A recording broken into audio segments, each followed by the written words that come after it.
Voando no tempo, nós descobrimos os designs que resultaram nas aeronaves modernas. Com o decorrer dos anos, os protótipos passaram de aparelhos perigosos para maravilhas impressionantes. A revolução das aeronaves foi acelerada pela guerra e hoje parece que o céu é o limite. Neste episódio de Voando no Tempo, conheceremos a história de um caça notável. Ele era um avião pequeno que manteve os caças gigantes de sua época à distância.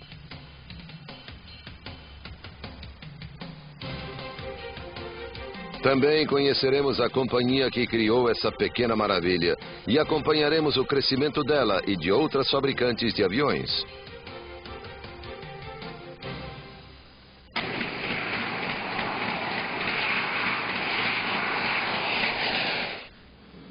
O projeto do F-5 começou em 1954, quando uma equipe da Northrop viajou pela Europa e pela Ásia para examinar as necessidades defensivas dos países da OTAN e da SEATO. A viagem mostrou a necessidade de um caça leve e supersônico, de fácil manutenção e capaz de operar em pistas curtas e em condições ruins.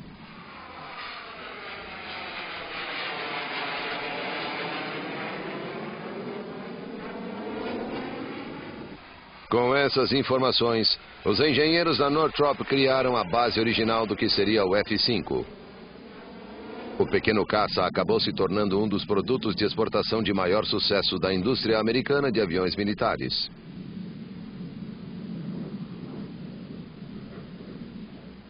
Embora não fosse tão rápido quanto alguns de seus contemporâneos mais caros, ele cumpria as especificações do seu design. Mas o F-5 foi pouco usado pela Força Aérea Americana. A proposta para sua criação foi apresentada à Marinha e à Força Aérea. A Marinha a rejeitou e a Força Aérea não se interessou, já que não precisava de um caça leve. O que ela precisava era de um avião para treinar seus pilotos. A Northrop decidiu atender essa necessidade e o contrato foi oficializado em 1955. Apesar da rejeição do governo a seu caça pequeno, que tinha 1/4 do peso de um Phantom, a Northrop decidiu levar adiante o projeto de construção do N-156F sem os militares.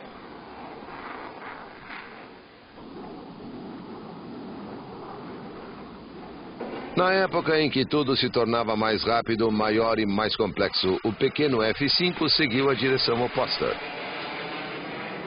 O avião usava a tecnologia moderna em uma fuselagem sólida, mas sua operação devia ser a mais simples possível. Os dois motores podiam ser alcançados ou removidos com a retirada da parte traseira da fuselagem. Eles pesavam apenas 265 quilos cada um e podiam ser retirados e reinstalados manualmente. Na verdade, o processo podia ser feito em apenas 20 minutos. Mais de 24% da superfície do avião era composta de painéis de fácil remoção, o que permitia acesso fácil aos principais componentes do aparelho. Isso diminuía o tempo de manutenção e substituição de módulos e peças.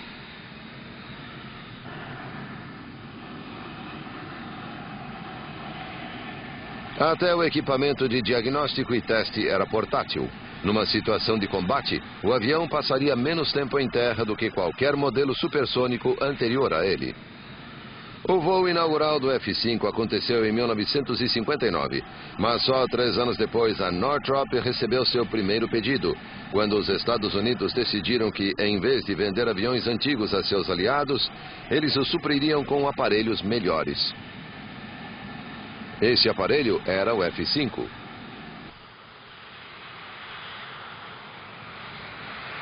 Em 9 de agosto de 1962, o modelo N-156F recebeu a designação oficial F-5A e o nome Freedom Fighter.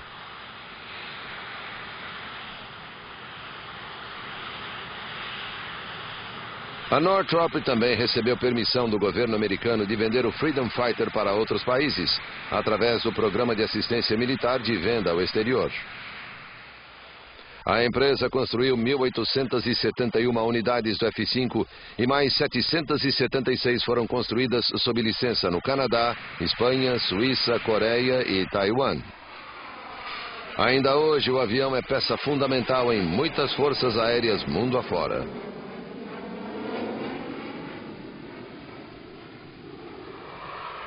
Em muitos desses países, era a primeira vez que sua frota teria caças tão sofisticados. A robustez da aeronave a fazia perfeita para aliados mais pobres. Este é um F-5 demonstrando sua capacidade de usar uma pista de difícil operação.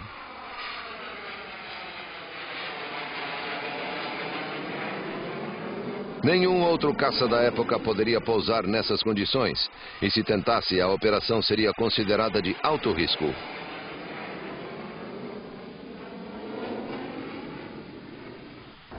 Seu arsenal incluía 2 canhões de 20 milímetros instalados no nariz. A manutenção das armas era tão fácil quanto a conservação do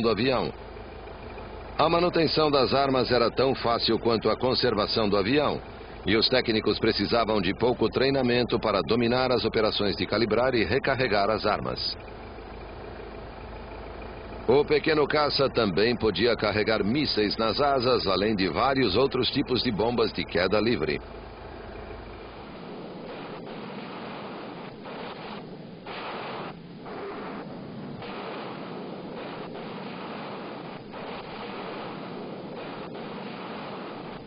O notável é que, ao enfrentar os pesos pesados do combate aéreo durante treinamentos militares, o caça F-5 vencia 85% dos confrontos.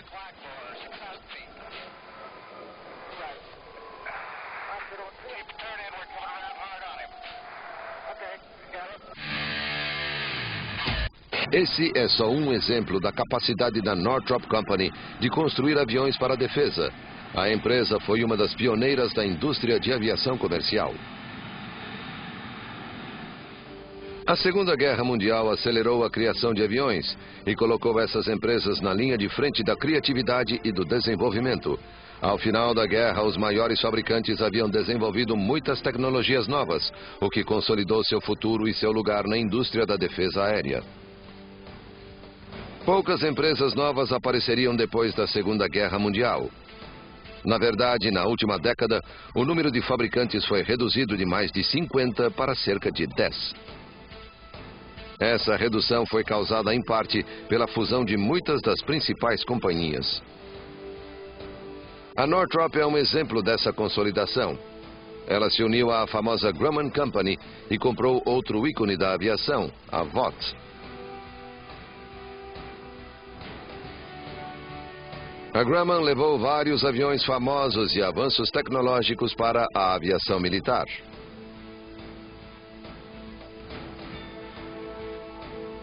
Ao criar o Hellcat, a ideia da Grumman foi construir um avião resistente, simples e operacional. O Hellcat era uma máquina até bem simples. Era robusto e tinha excelente desempenho.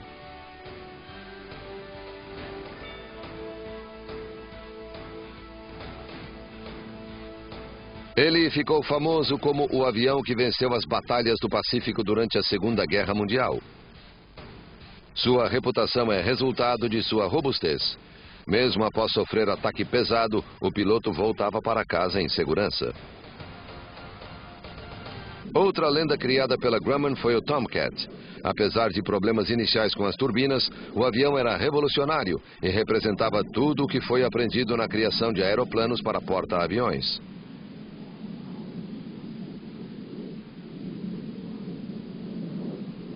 A contribuição da Vought para a empresa Northrop Grumman foram experiência e conhecimento técnico, adquiridos na construção de muitos aviões experimentais.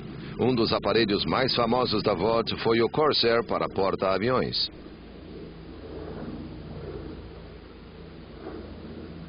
Como as outras empresas que sobreviveram à Segunda Guerra Mundial, a Northrop Grumman evoluiu para a tecnologia espacial e trabalhou com a NASA no desenvolvimento de pesquisas espaciais e aéreas. O Centro de Pesquisa Aérea da NASA auxiliou vários fabricantes a testar e desenvolver seus protótipos.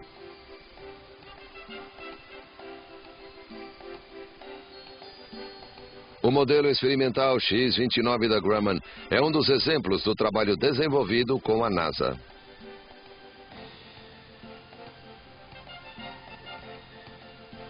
É interessante notar como as empresas já tinham ligações antes da fusão. O X-29 da Grumman usava a fuselagem e o equipamento de pouso do F-5 da Northrop. Esse programa durou de 1984 a 1992, com o propósito de fornecer dados aos engenheiros para a criação e desenvolvimento de aeronaves futuras. As asas voltadas para a frente do X-29 apresentavam várias vantagens, mas tinham a tendência de dobrar-se para cima sob pressão. Para resolver a questão, a NASA e a Grumman desenvolveram uma nova tecnologia chamada Aeroelastic Tailoring e um material novo para as asas. O resultado foi uma asa que ainda se deformava sob pressão, mas em vez de provocar efeito negativo, a deformidade gerava uma melhoria nas características de voo. Esse é apenas um exemplo de como os gigantes da construção aérea da Segunda Guerra consolidaram suas tecnologias e recursos.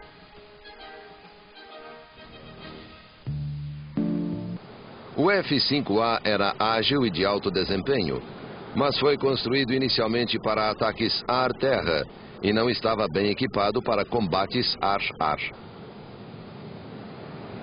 Mas a Northrop achou que seu design básico daria um eficaz caça ar-ar, com um acréscimo de turbinas mais potentes, radar e aviônicos avançados.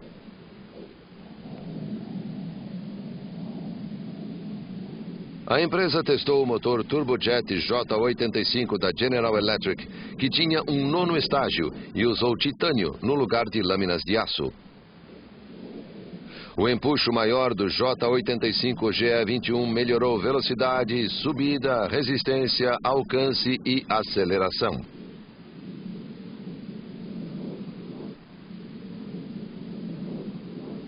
Em fevereiro de 1970, a Força Aérea convocou 8 empresas para uma licitação. 4 delas aceitaram, entre elas a Vought, a McDonnell e a Northrop, com uma versão melhorada do F-5A/B. Em 20 de novembro de 1970, foi anunciado que a Northrop vencera a disputa e foi assinado um contrato para 5 aviões experimentais e 325 unidades.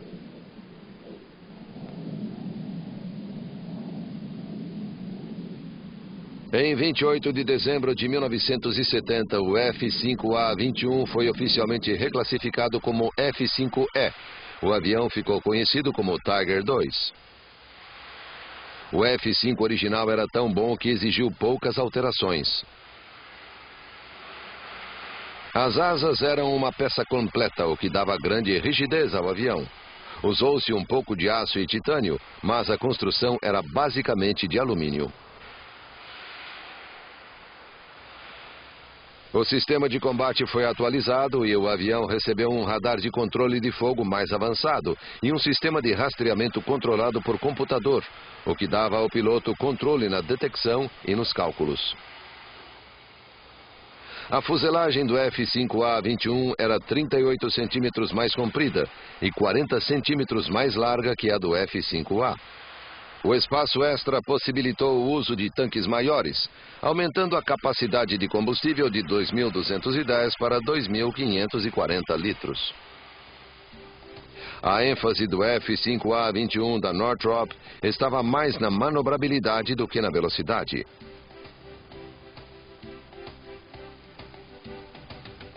O modelo apresentou várias melhorias: 23% na razão de subida, 17% na razão de rotação sustentada, 39% no raio de rotação e 7% na razão de rotação instantânea.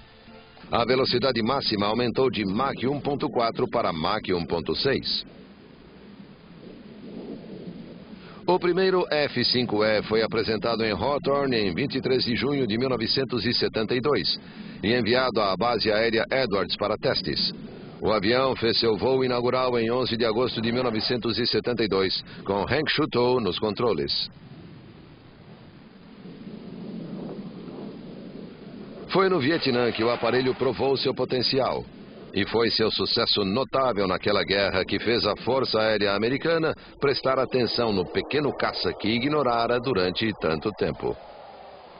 Em outubro de 1965, a aeronáutica pediu emprestado 12 F-5 preparados para combate e entregou-os a uma unidade de caças táticos para testes operacionais.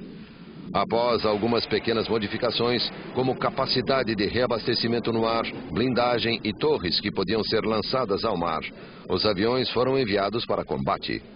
O programa, que era um teste para o modelo F-5A-21, recebeu o codinome Scotch Tiger. Foi o início do reconhecimento do F-5 por seu próprio país natal. Depois do sucesso no Vietnã, o F-5E entrou em serviço. Foi batizado como Tiger II, em homenagem a seu desempenho notável em ação.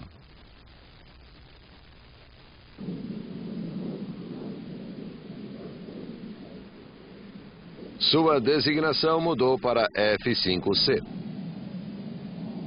Mais de 4.000 horas de combate foram registradas em mais de 3.500 sortidas, e só 2 aeronaves foram abatidas. Comparado a outros aviões, os sistemas de mira e acionamento das bombas era relativamente simples.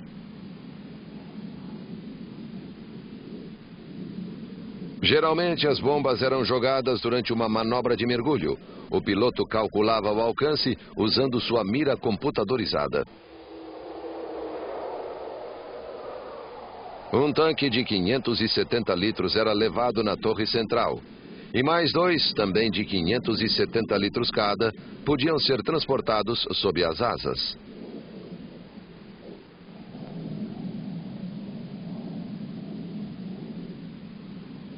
Embora a capacidade de carga do F-5 não fosse tão grande quanto a de outros modelos, como o F-4 Phantom e o F-105 Thunder Chief, o caça da Northrop era rápido e ágil, ideal para evitar baterias antiaéreas durante ataques.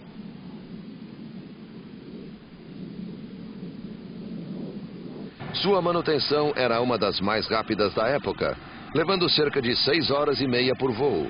A estimativa da Northrop era de 21 horas de manutenção por voo. A taxa de missões abortadas era de 1,5%.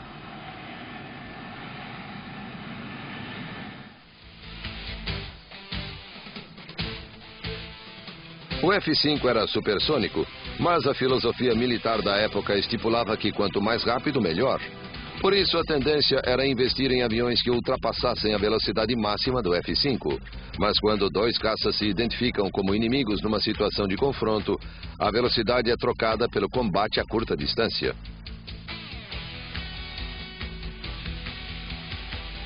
Cada piloto tenta manobrar seu avião para ter vantagem de ataque.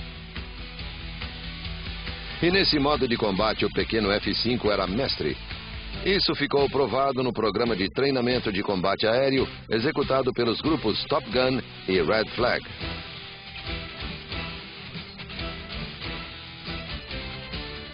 Os instrutores pilotavam o F-5 e os pilotos voavam nos melhores caças militares da época, como o Tomcat.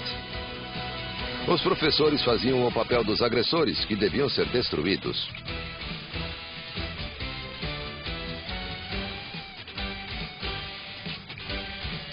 O interessante é que, em nenhum momento do programa, qualquer dos caças usados pelos militares conseguiu superar o pequeno F-5.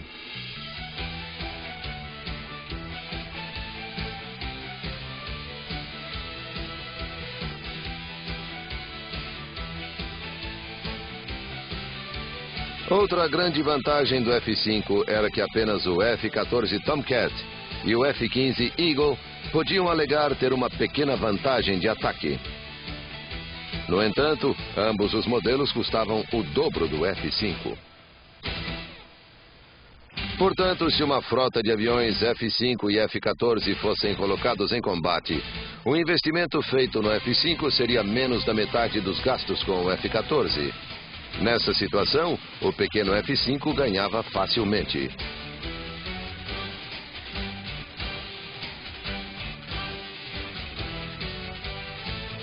Em 1975, a Escola de Caças da Marinha pegou emprestado da Força Aérea 10 unidades do F-5E e 3 do F-5F para usar em seu programa.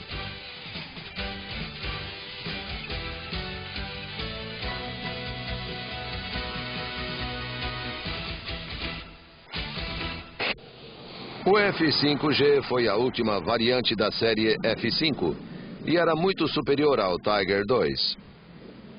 Ele representou a única grande mudança feita no modelo e ficou conhecido como Tiger Shark.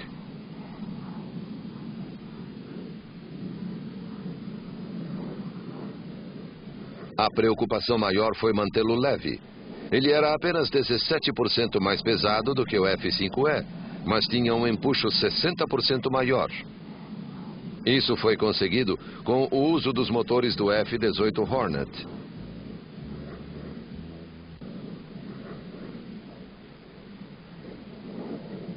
A velocidade máxima era superior a Mach 2 e a razão de subida era fenomenal.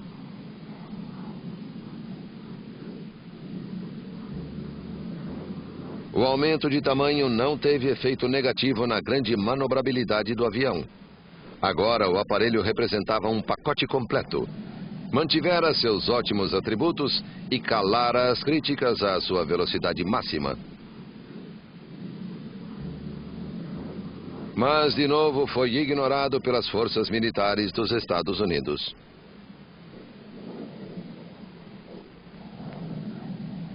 Porém, o programa do F-5 ainda receberia notícias piores. Na mesma época, o governo americano suspendeu a venda de equipamento militar de alta tecnologia a outros países, o que acabou com o mercado internacional para o pequeno caça.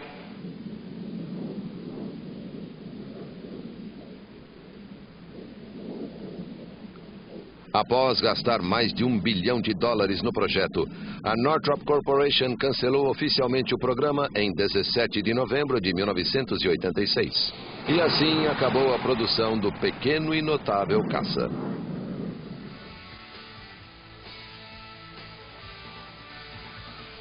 Ele foi o caça de exportação de maior sucesso em sua época, mas nunca foi totalmente aceito em sua terra natal.